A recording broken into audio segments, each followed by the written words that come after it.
Hello, welcome to Rosie's Preserving School, where we've got more limes. And we're going to be making kiwi fruit and lime jam, which is quite a favourite of mine and is a very fresh, tangy jam. You know, it's not in the strawberry jam sector, it's on the edges of, really packs a punch and lots of flavour.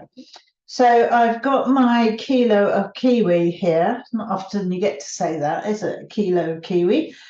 These are really quite firm, which is actually good because it probably means they have a bit more pectin than if they were sort of ripe enough to eat, which I think these are a bit firm for that. Yeah, they would need a couple of days. And then I've got my limes. And that's it really, and some sugar. It's not tricky, it's just, but it is different. So we're going to get cracking with getting it on cooking, and then I've got some other things to go through with you. So peeling them is a matter of personal preference, I think. I tend to cut them in half, simply, and then I use a teaspoon to sort of run round the edge of the outer peel or covering, the hairy bit.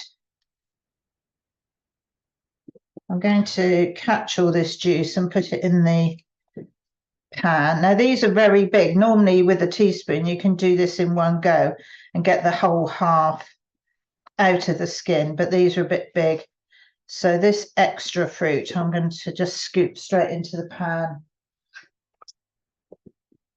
That's not too bad. Fairly clean. I'll put those in there. Actually, I'm going to bring the pan down, and then when I'm doing that bit, I can do it over and it will catch the juices. If you want to peel it, with a peeler or a knife and peel it off that way, then do that. They're gorgeous inside, aren't they? These lovely black seeds and the green flesh.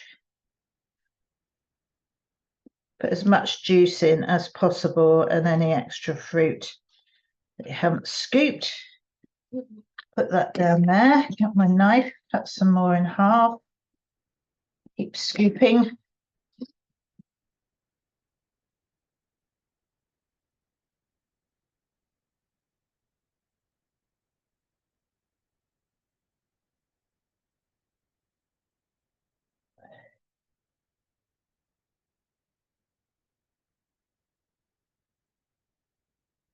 I did see, I forget where it was, on YouTube or Pinterest, it must have been one of them. Somebody was using a food mixer whisk, that you put into the food mixer. It was sort of like a handheld food mixer size. And they stuck that in and made 4 grooves and then twisted it, and it went round and did more or less the same job. But the kiwi fruit were a lot riper, I think. I don't think I get anything stuck into these. But this means the fruit will stay sort of recognizable, that if it's too ripe, it's just going to disintegrate. But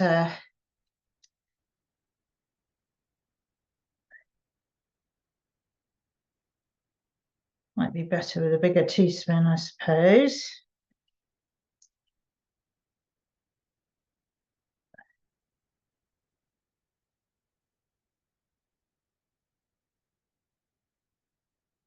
Take this back out so I can chop it. I just do each half into 2, into a quarter, and if there's a thick piece of core in there, take that out. Doesn't matter if you sacrifice a few seeds, and then put your quarters in the pan. You don't want this sort of tough bit that's in the middle, bit like an orange really.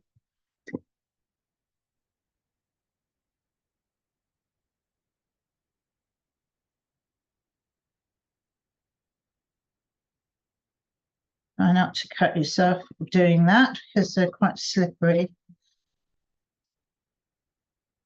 That one's just pulling out, so that's all right. I'm going to leave the fruit quite chunky.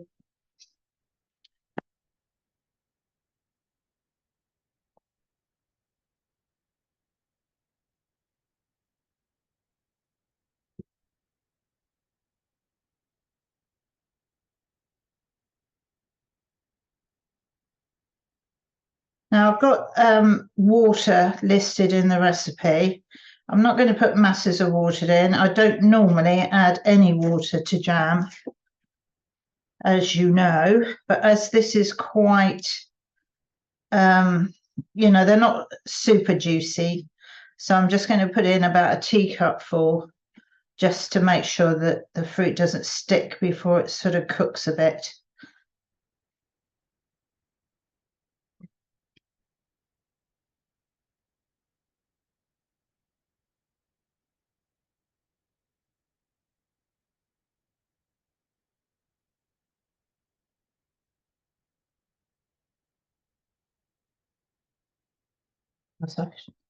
Throwing the core in the pan and serve into the bowl. I don't think I've put the piece of kiwi fruit in the rubbish, but it won't be the first time. Right, let's see, get these done. Once I've got a few, I can start getting them on, getting to soften.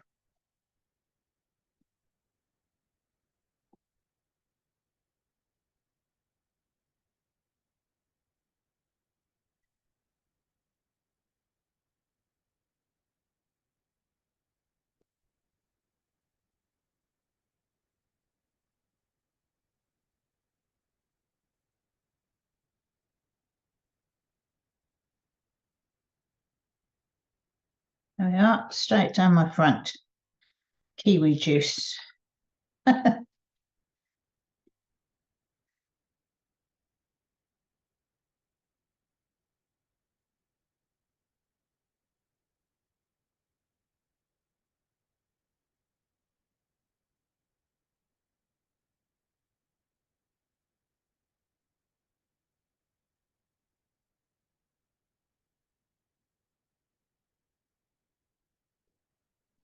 These up.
Right, I've got some more to go. I'm going to do a couple of limes and put those in, and then I can get the pan on to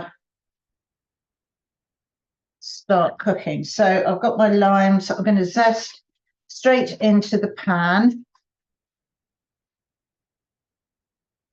You never use limes really whole, sliced or the whole flesh, because the pith part of it is quite bitter, but it's difficult to separate. So it's best to use zest plus juice.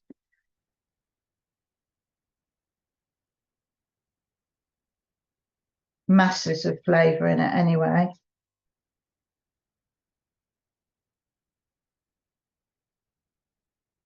That's one.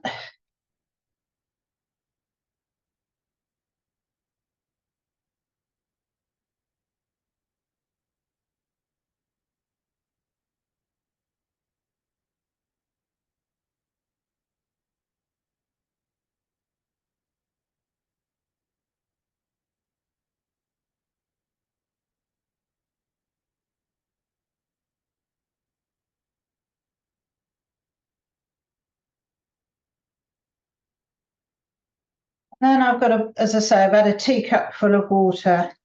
I'm going to add in and put this on to start heating up.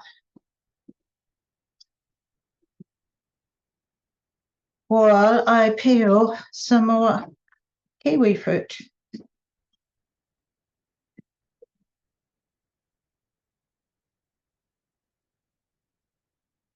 That's it. That's all of them.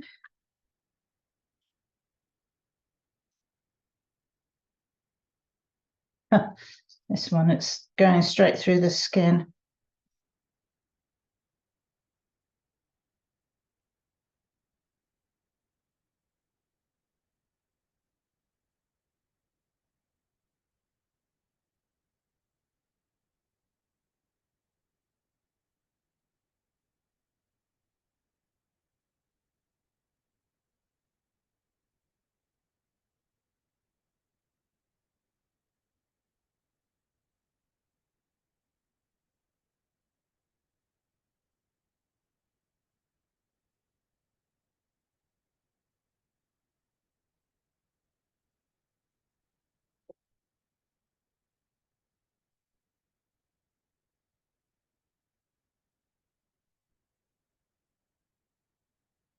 I've actually got kiwi fruit plants in the garden and they grow prolifically each year. They're climbers, sort of creepers, and great big luxurious leaves and great long trails, and there's never a sign of a flower or kiwi fruit. And I've got several, so it's not like they can't pollinate or anything. But anyway, not to worry.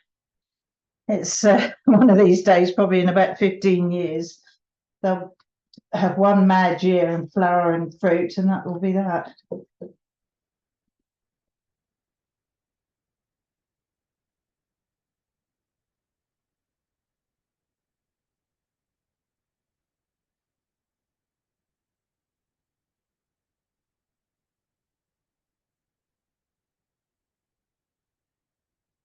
Oh, that's a tough one.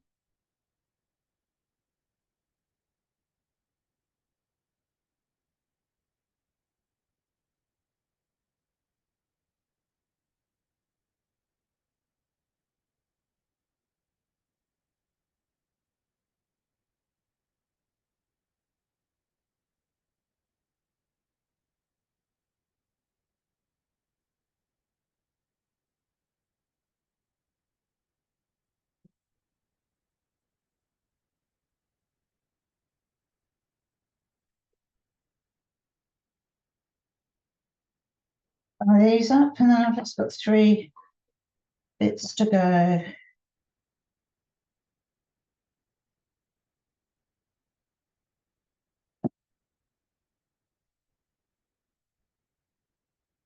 Sometimes if the core is quite soft, I don't bother taking it out. It's, it's not unpleasant to eat, but when it's quite big and fibrous, then you don't really want that on your toast.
Last one.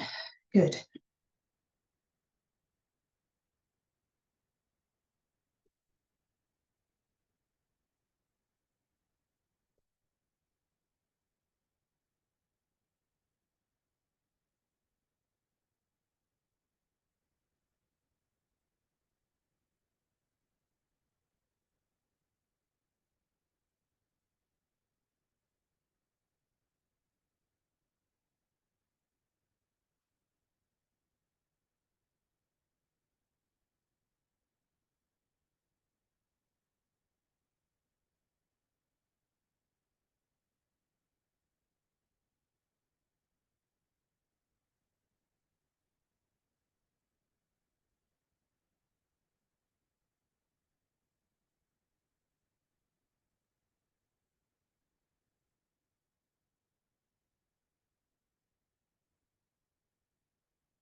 As much juice in as possible.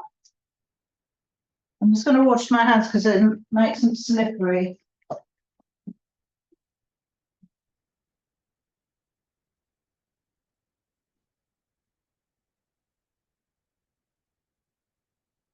My spoon.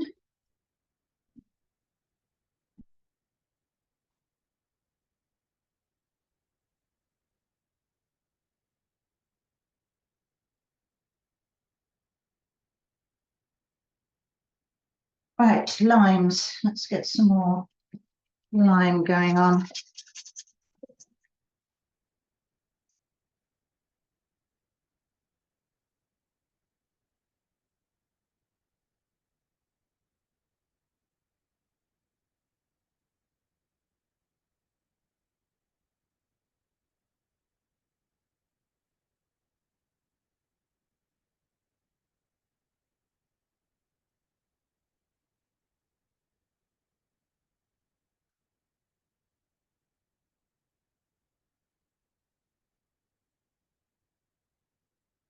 Three. I've got one that's quite yellow. It's just been out in the light, and that one's got a brown patch on it. So I'm not going to zest that. I'll do this one. Not be plenty of zest in there.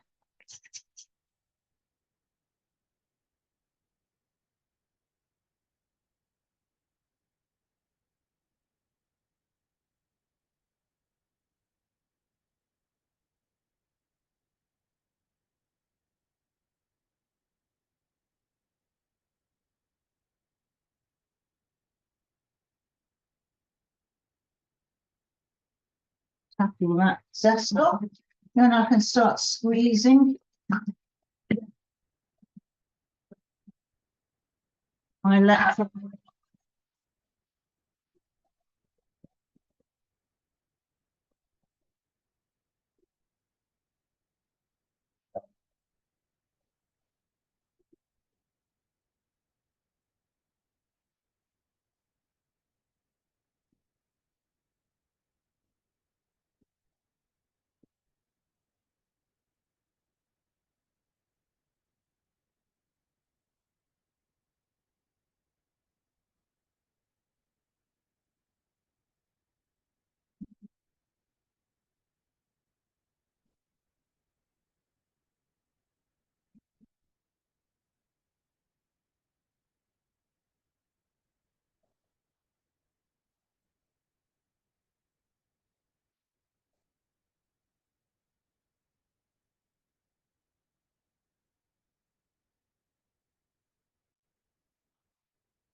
yes, I just You probably won't need to use lemon juice with all the lime juice.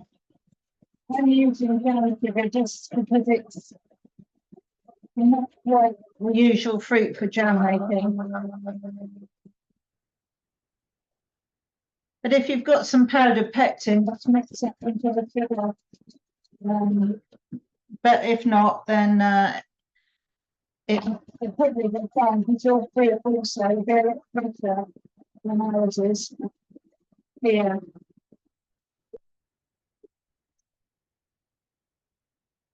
As all this fruit is imported, so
I'll just do this and I'll answer your question.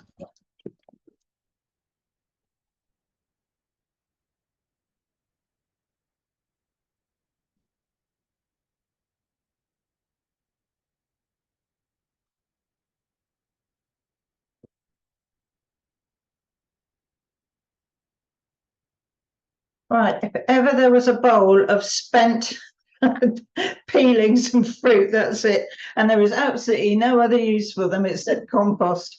And even then, the limes are a bit strong. They'd be all right for blueberries and things, but not for ordinary plants. Anyway, let me put that on top of there, then it won't drip everywhere. Here's all my lime juice. These machines really are worth their money. That all goes in. Elizabeth, I would say use your sugar you've got with your limes and do it, boil it till you think it's going to set. Try it. If it doesn't set, I'd add the lemon juice then and then re-boil it just for another 6 minutes. But if it will set without, you know, there's no point sort of having too much acid. Right.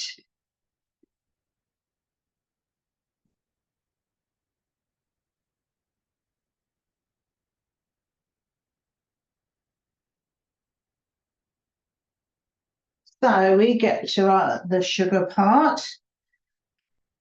I'll just wipe that off so it's not slippery.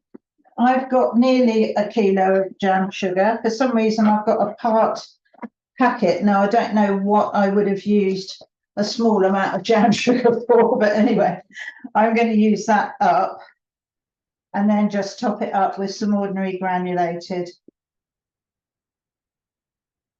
Oops. I almost never use jam sugar, but sometimes if you're not quite sure of the pectin levels, it's sort of nice to have the kind of confidence.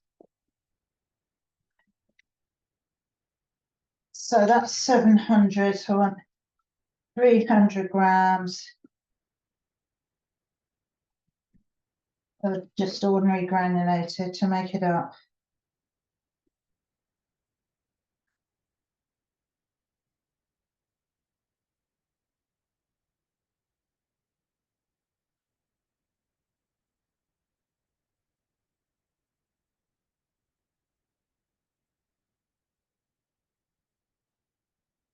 No. I'm going to take it off of the heat just to add the sugar.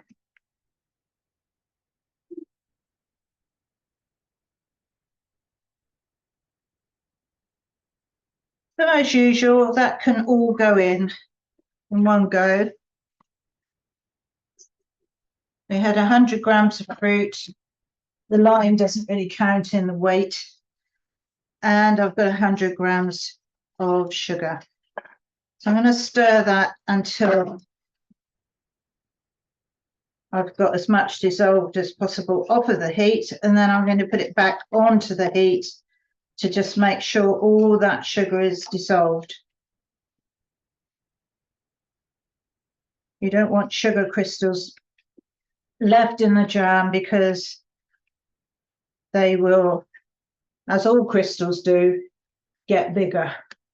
They will replicate themselves and you'll end up with a piece of crystallized sugar about the size of a pea in the middle of your jam if you're not careful. If you haven't dissolved it properly, it's not going to harm you in as much as it's not poisonous or anything, but it might hurt your mouth if you were to sort of crunch on it when you weren't expecting it. So get it dissolved as much as possible and then put it back on the heat and keep stirring until it's fully dissolved and nice and smooth, and you can't hear it and you can't feel it. Can you hear that grittiness in there?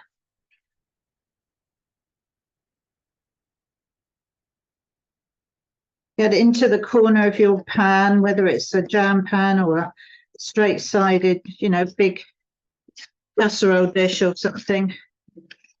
Don't leave any sugar in the creases.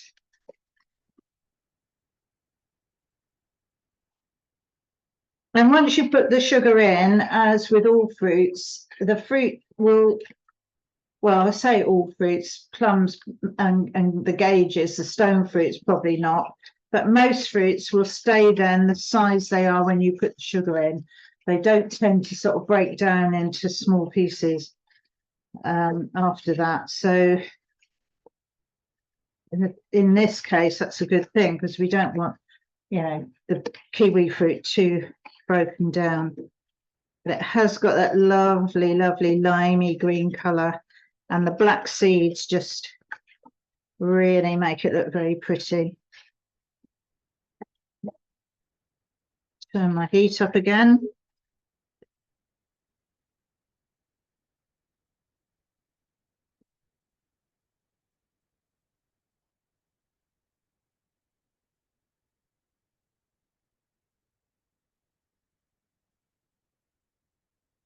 I know some, if you are using jam sugar, some brands of jam sugar have specific instructions for using it.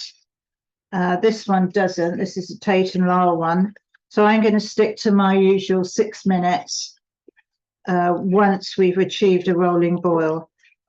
Now this is just going smooth now. A little bit more around the edges.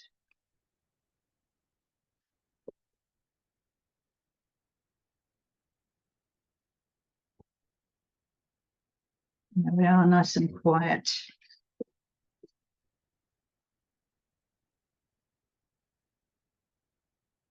All right, once the sugar's dissolved, you can stop stirring and leave it alone to come up to the boil. If you keep on stirring, you're just going to cool it down all the time and it will never get there. So don't be afraid of it. And this is why we have these kinds of amounts for making jam, because there's plenty of room for all the bubbling and boiling and it rising up in the pan and the spluttering and everything else. If you have it right up to the top, then you're on a knife edge the whole time, trying to keep it in the pan when it's boiling. I've done it, when I've had to be making, for a customer or something, a shop, and I've wanted to get a lot done.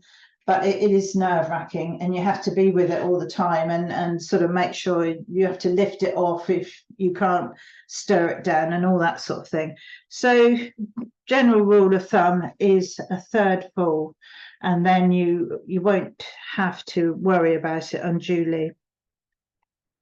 Have your jars ready in the oven, getting nice and warm so they're not shocked by the hot jam being poured in. I know I've got mine here on the worktop nice and cold, but that's just expedient in the circumstances I'm in. So, but if I was making, what should I say, normally I'd have them in the oven just keeping warm. About 50 to 100 degrees is fine. You don't need them so hot that when you pour the jam in it boils in the jar. So you know that's not a good thing, because you boil bubbles into it.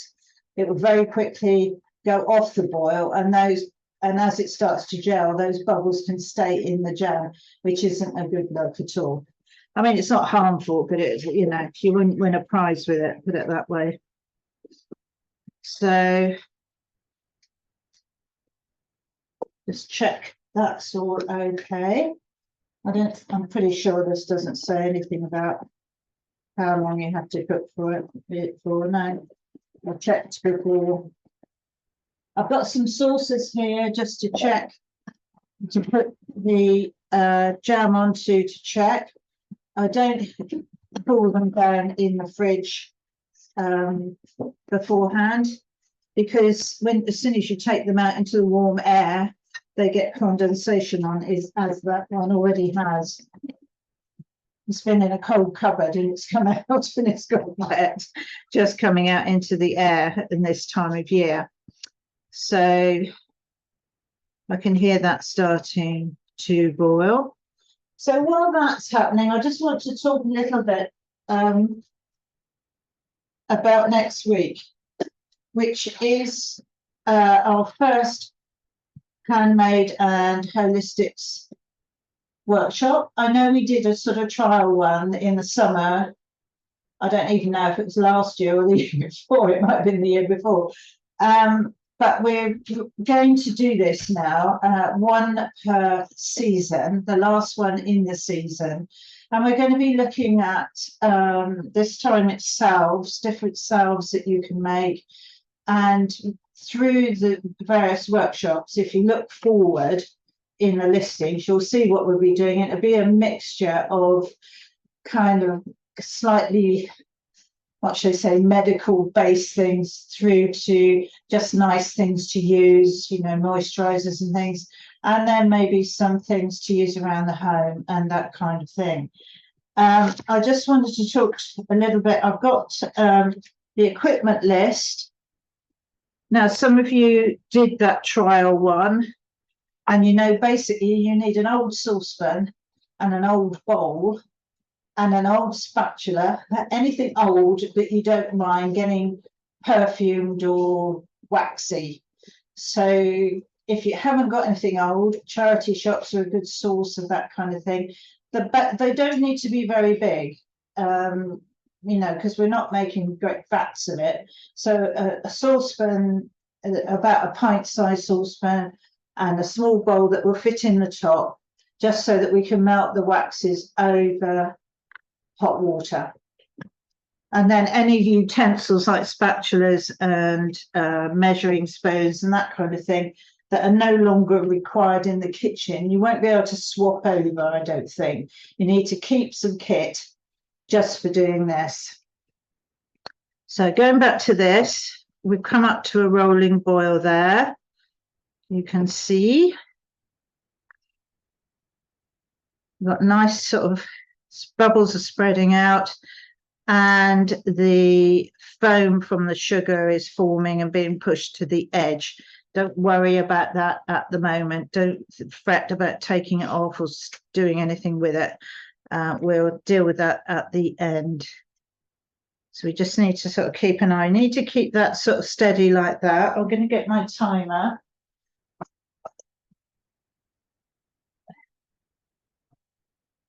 And put it on for 6 minutes.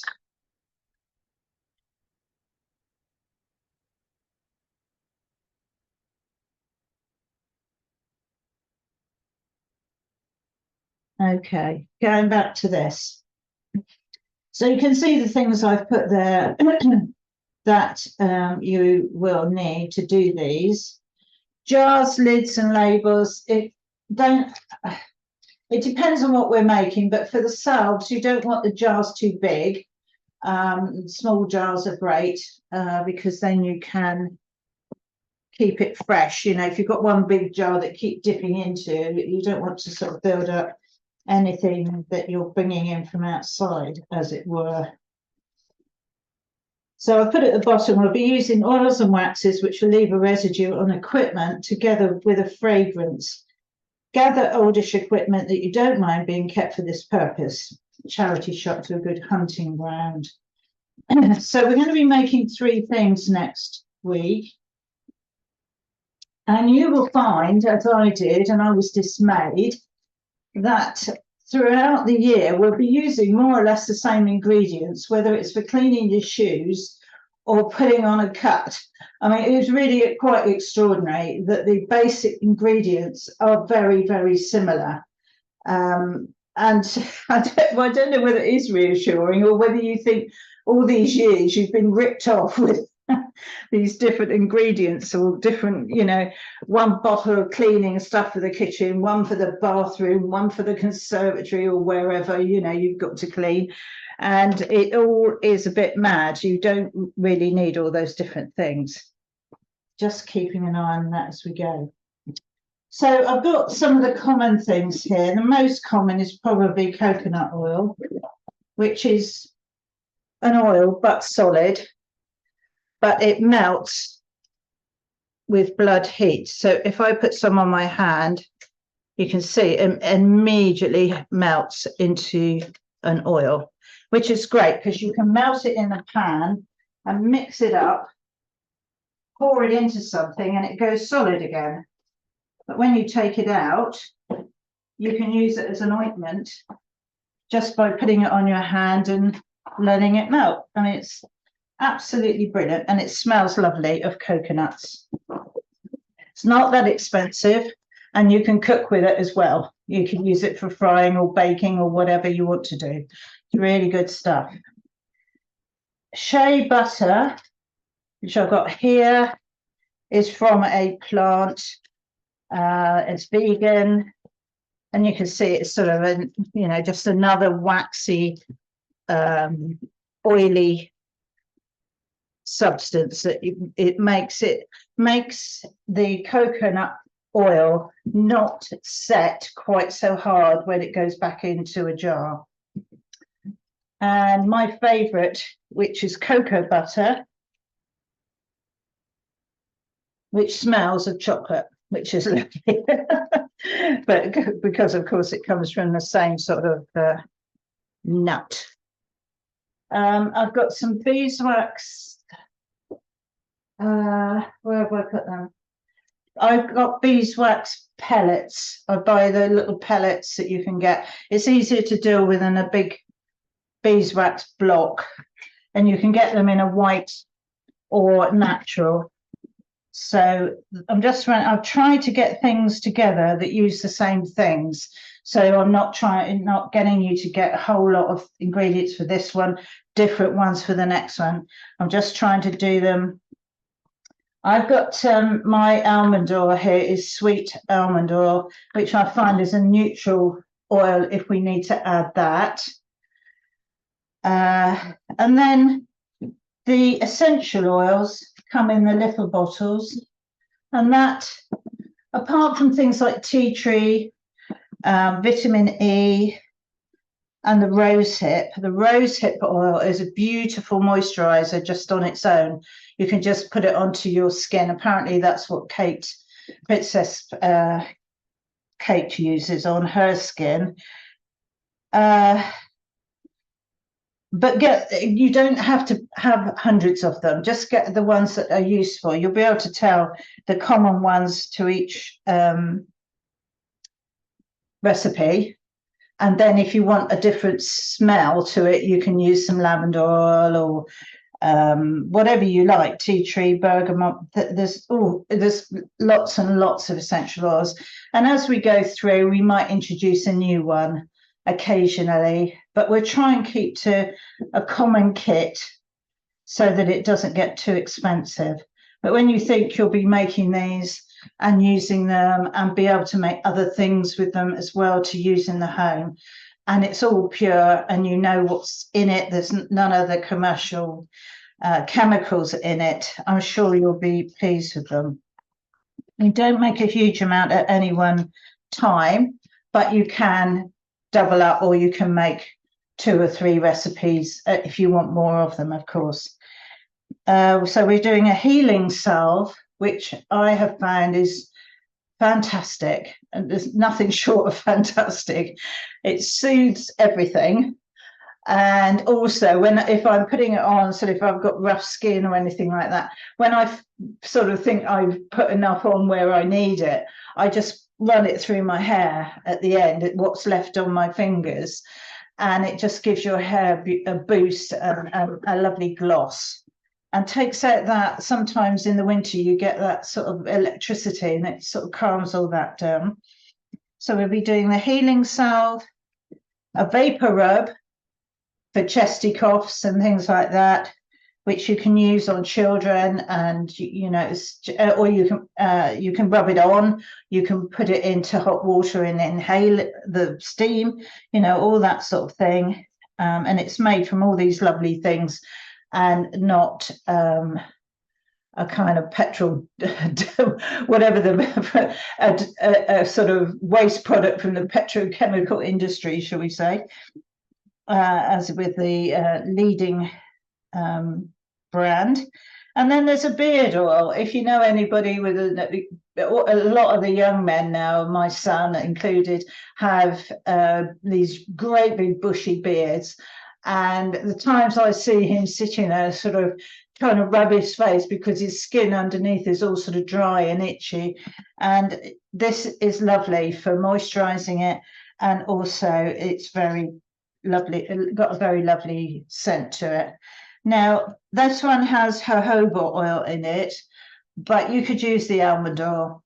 You could just substitute the almond oil. Don't fret about buying all different ingredients. You'll soon get the gist of it, that you can just about swap anything in and out. So those are the ones we'll be making. I hope you're going to enjoy it and find them useful, and as we go through the seasons, we'll be doing more. So, plus the gardening, of course. We'll talk about that next week. So, right, well, the timer's gone off. You can see that these bubbles on the top are very much thicker, and they've gone a sort of yellowy colour, which is always a good sign. When they're all bright white and very loose and mad, it that's not right. So this is what we're looking for. It feels sort of more dense than it did, so you can't always go by that. So I'm going to lift it down, and I'm going to spoon some onto my saucer.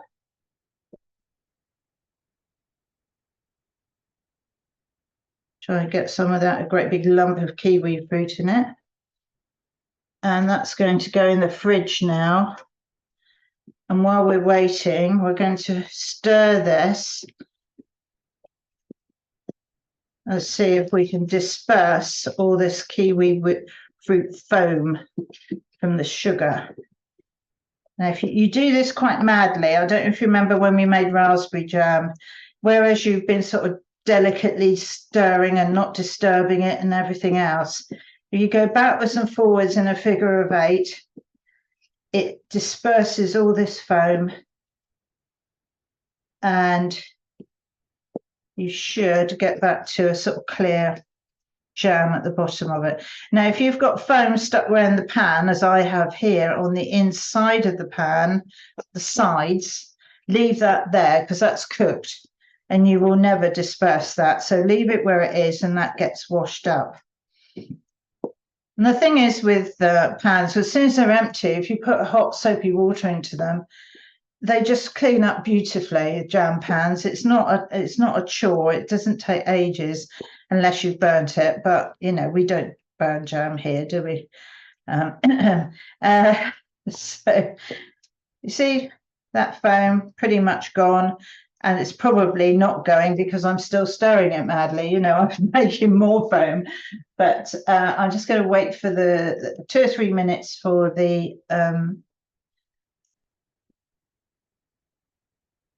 saucer test to set, hopefully. Bear in mind if you've got a garden or if you're thinking of growing something this year, things like calendula, the pot marigold, the ones that are big, I don't mean double, but the big flowers, not the little tiny French marigolds. If you can put some of those around the edge or into pots, the petals from those, I really want to get to grips with this year and grow them and save the petals. I've got some in a jar that I bought, but it always seems defeatist to have to buy them. And I'd much rather grow them and save them, but I'm going to be drying those, and then you can use them in cooking, and you can especially use them in all these holistic things we're going to be making. So that's something to bear in mind if you're still buying your seeds, or they grow really quickly and easily usually, but last year was a disaster with the weather. And the other thing, if you can, is to grow some nasturtiums, because we're going to be using those later in the year. So if you don't usually grow them, once you do grow them, they tend to sort of keep coming back because they seed everywhere. But if you don't usually grow them, if you put some in some pots all around the edges in your borders, if you've got room, or if you don't have a garden, see if you can just put them in a big flower pot, and we'll be using those as well. But there will be homework in the break between the seasons, so I'll try and include that in the notes, and I'll be talking about that next week. Okay, I'm going to get my jars over optimistically. I'm not sure, it's probably going to make 4 or 5 jarfuls looking at it. Got my funnel so I don't make a mess. I've got my ladle ready. Would you like to? This is probably too quick again. You know, I can never leave it in there long enough. But we're going to go. Okay. So you can see it. I can see on the top it's got that orange peely look. So that's a plus. You know, it gets that kind of dippy orange pea, sort of crepey look to it, but you use your finger flat and push it away from you, and you can see it all curling up there in its gel. You can't keep doing it. You've got one go at it.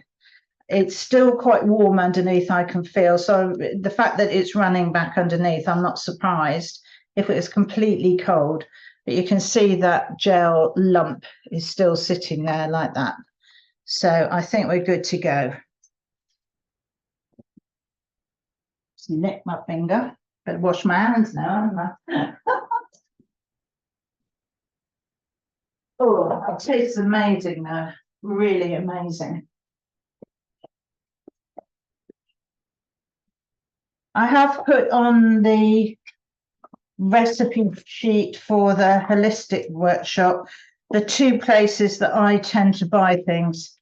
If you've got a kind of health food shop, or probably one of the Asian shops near you, then have a look there, because they would probably have things, you know, I won't say cheaper, but you know, I don't have that sort of facility, so I've got no way of comparing, but the 2 I buy from are pretty good anyway. And you may already have some of the things around, so happy days. I have suggested with the kiwi fruit and lime, we've got Mother's Day coming up on Sunday. If you want something unusual that isn't a box of chocolates, this might be a very good alternative. Maybe make some scones or something to go with it. And I think that would be very acceptable. I'll move that over. No, I'm watching the time, but again, if you wait for a bit before you jar it up, then you don't get the fruit all rising to the top, which that has. So just leave it for a few minutes and it will disperse in the gel a lot better.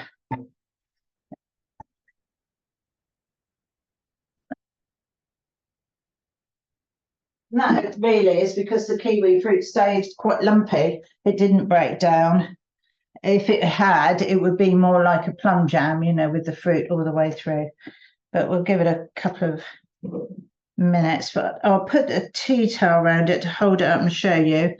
And then I needn't show you the bit where it's risen up from the bottom of the jar. You can just look at the fruit in the top and see how pretty it looks in the jar. It is very, very hot. You can see there, I think, sort of, the green and the with the seeds and everything. It's very tasty. Are you actually cooking, Elizabeth, or are you going to do it later? I'm going to do this later. Okay, yeah. No, I didn't know how it was getting on with setting. That was all. Okay, well, I'm going to carry on jarring this anyway because I don't have a mother to give it to, so I should be probably having it myself. And I'm not worried if it rises up in the jar, but that's the thing to do, is to leave it for about 15 minutes before you start filling the jars.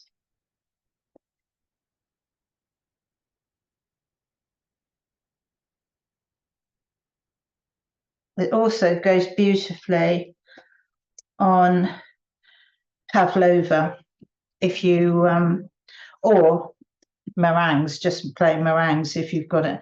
You know, if you made some meringues and put them on a plate and drizzled it over with the fruit, it's really, really lovely combination. Probably just going to get 3. These are £1 jars, so they're quite big jars.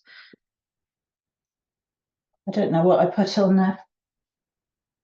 Yeah, I said 6 to 8 of the 200-gram jars, which it would be if the jars were half size. That's that. Just need to get a little dish or something to put the rest in.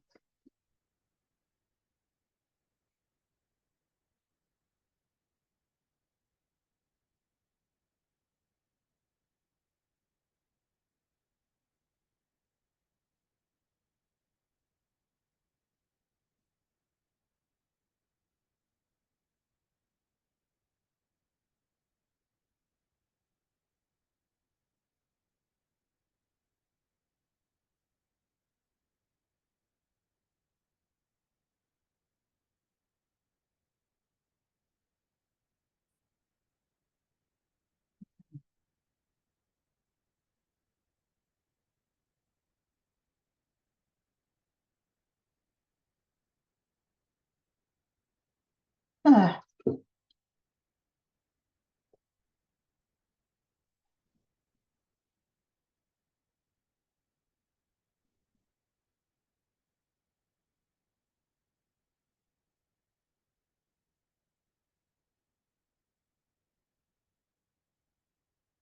my little jar. Take this out.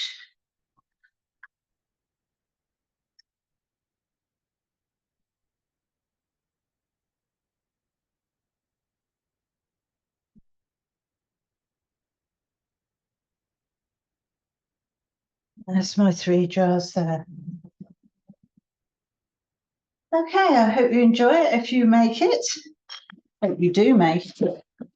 And I think it's either next season or the summer, we're going to be using this again, this combo again, kiwi and lime, to make a relish. So I think we will have covered the ground with limes by then.